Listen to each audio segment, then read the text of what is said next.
In this lecture, we will continue with our analysis of a closed system.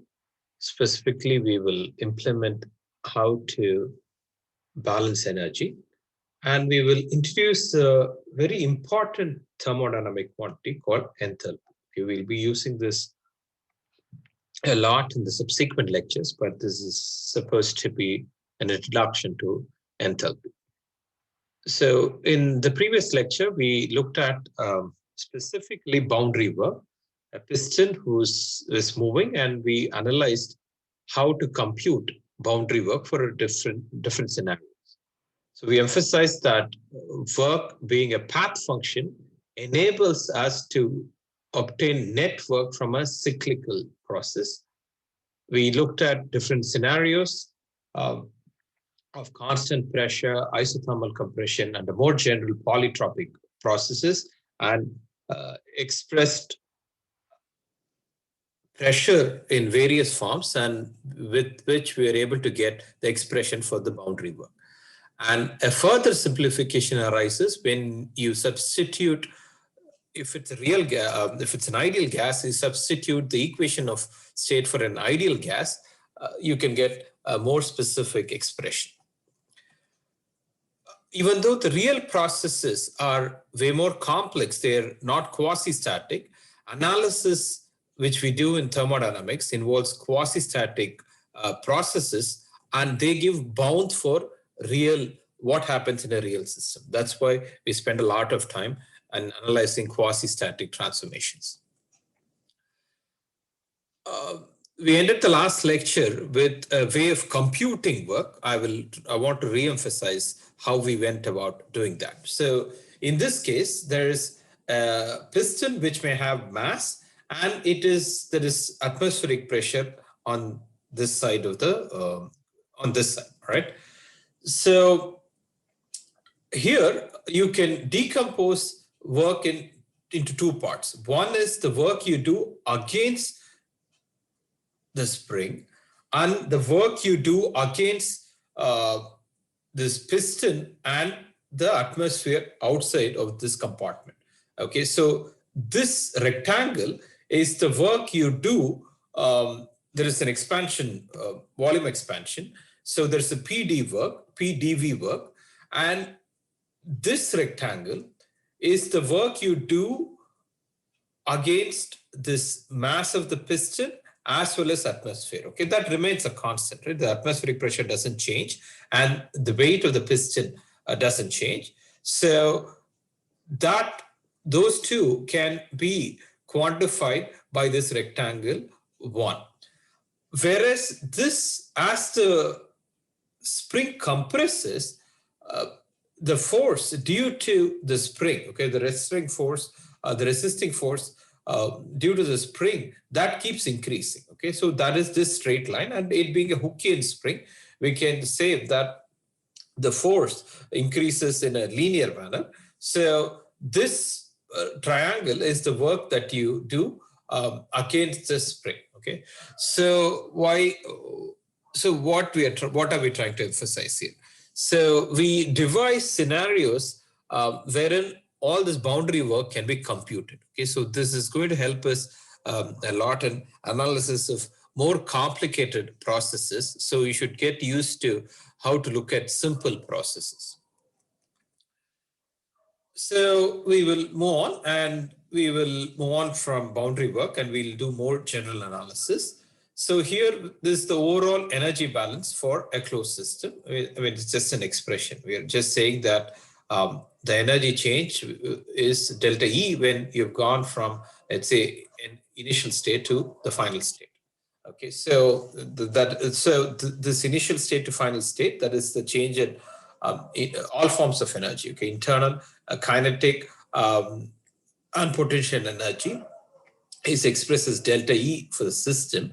That would depend upon how much energy is put into the system and how much energy is taken out of the system. Okay, so the energy interaction can be of two ways. One is there is heat interaction as well as work interaction. Because it's a closed system, there's no mass interaction. Okay, so we'll be bothered only about heat and work interaction in this case. So it is also, we can introduce an element of time. Like many times we'll be looking at steady state analysis of steady states. So there might be a constant rate of heat input, constant rate of constant energy output, and a constant energy input, rate of energy input, and constant rate of energy output. And because these two are not the same, the total energy of the system might also change with respect to time. Okay, so we will see more of these expressions in the next few lectures. So if we have some such scenario, the total heat input is the rate at which heat is transferred times delta T, and similar expression can be obtained for work and energy.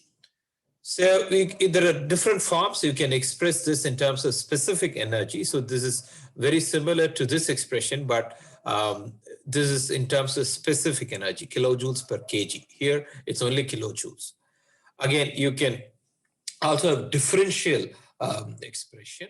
Okay, so it's not an infinitesimal change, but it's a finite change. And again, this can be expressed in terms of specific energies. Okay, so these are just various forms, nothing very conceptual. So what is important to understand is in a cyclical processes, which we'll be analyzing a lot, because this is important for analyzing how do you convert work to heat to work. Okay, so in a cyclical process, you start at a thermodynamic state, and there is a variety of transformation, but eventually you come back to the same point. Okay, so because you come back to the same point, delta E for the system, there is no change of, there's no difference between the initial state and the final state. So delta E is equal to 0. So implementing first law for this system, you'll get the net work. You can get an expression for expression that connects overall heat interaction and overall work interaction. So that's what you mean by saying Q net is equal to W net, because this is 0. Again, this can be expressed in terms of work with time expressions also. Okay, so you can, if a cyclical process, if there's a cyclical process, in the net rate, okay, on a time scale, that is much larger than this particular time scale. Okay, the time taken for things to complete one cycle. Okay, so on a much longer time scale, if you're going to do a balance, the net rate of work input, the net rate of work interaction is equal to the net rate of heat interactions. So here in this case, we are going to introduce an important quantity called enthalpy. Okay, so where is this going to be useful?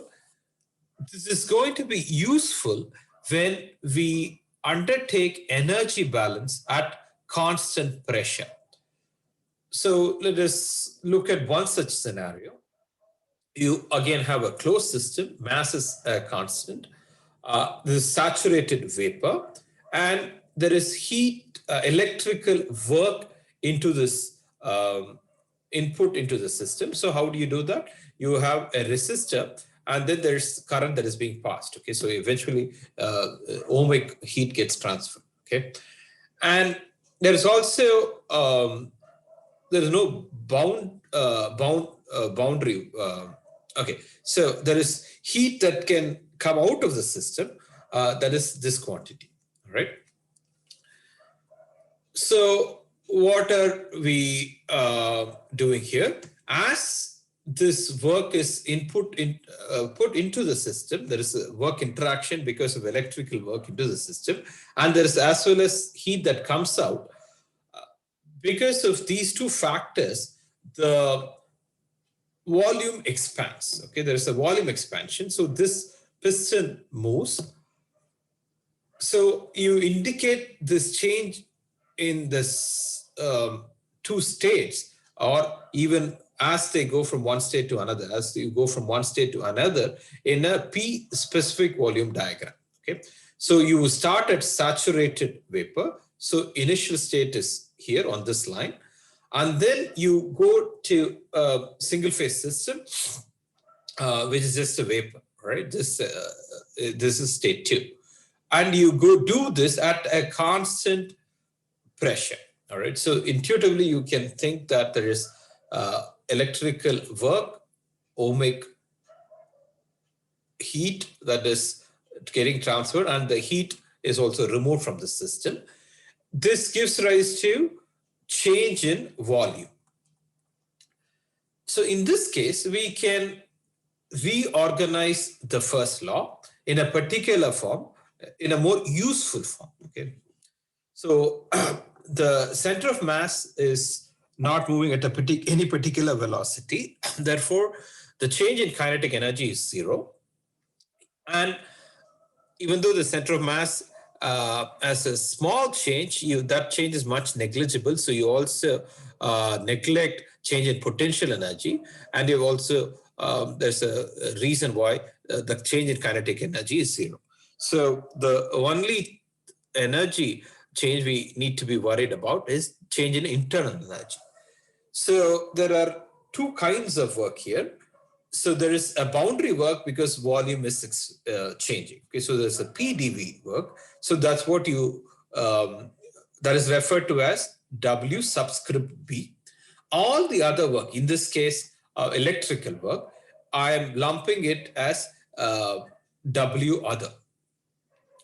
So this boundary work can be computed easily because the pressure is P naught, it's a constant, and the volume is changing from V1 to V2. Okay, so this is not in terms of specific volume. This is specific volume. This is the overall volume. So I can express the boundary work as P naught times del V, right? And upon rearrangement, I can get these terms into this side. I can express this as U2 plus P2 V2 minus U1 plus P1 V1. Okay, so what have I achieved? All these things correspond to state 2, right? U2 corresponds to internal energy of state 2. P2 corresponds to pressure at state 2. V2 corresponds to volume at state 2. Okay, so likewise, all these quantities are associated with state 1. In this case, there's an advantage. Okay, so there's a P2 and P1 are one and the same, but still you can say that P2 corresponds to the pressure for state 2 and P1 corresponds to pressure for state 1. Because you can have such a quantity, you can say that this is a material quantity. Okay, so it's like a material property, a material that exists with an internal energy U and pressure and a particular volume, right? So all these things lump together into a new thermodynamic quantity called enthalpy. Okay, this is going to be very important for analyzing constant pressure processes, but this is the first time we are introducing this thermodynamic quantity. Okay, so I can, because all these things depend upon state 2 and all these things depend upon state 1, I can rewrite this expression as this times enthalpy of state 2 minus enthalpy of state 1. Okay, all right, so what have we achieved? So this is like first law, right? But in first law, the more general expression is we expressed everything. The energy conservation was made using internal energy. When this process occurs at a constant pressure, we can express the first law using enthalpies. So delta H, that is a change in enthalpy, is if I look at this, this all simple algebra. Okay, the change in enthalpy is change in internal energy plus boundary work, right? That's all I'm trying to do, right? So, all right. So what did I do? Okay, so if I add boundary work. See, supposing I take this expression, okay, I start from this expression, and then I can arrive at this expression quite easily. All right. Okay. So again, if I have a constant pressure process, I can re-express the first law of thermodynamics using enthalpies. Okay. So I've used this these rearrangement to write the first law of thermodynamics using enthalpies. Okay, and you can also express enthalpy using specific enthalpy. So mass times specific enthalpy is the overall enthalpy. Right.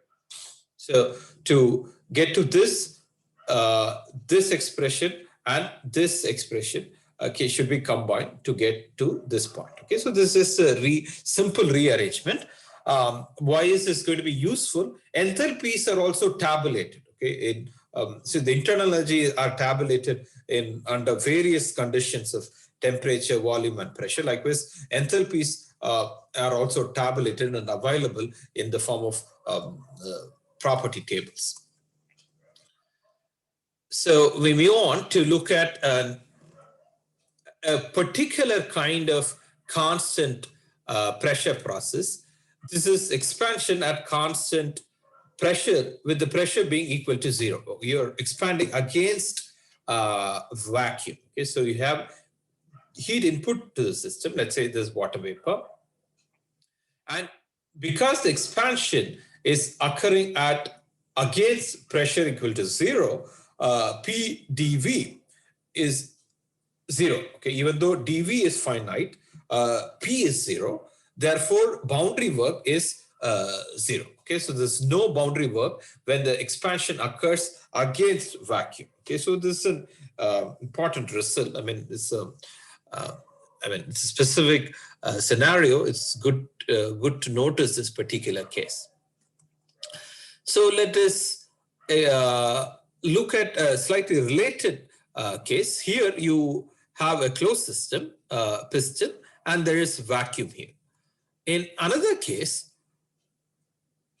water is being evaporated. There is again heat input, but there's no piston here. Okay, so this is evacuated space, and water is being evacuated. Okay, so it's very interesting to note how just the change in where we place system boundary. Okay, system's boundary plays a big role. Okay, so in this case, for analyzing, this is a closed system. Okay, so we were able to compute work very easily.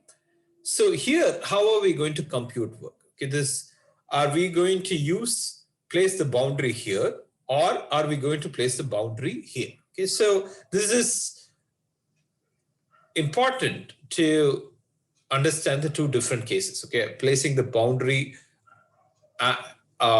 as water is evaporating into evacuated space, and contrast it against placing the boundary here.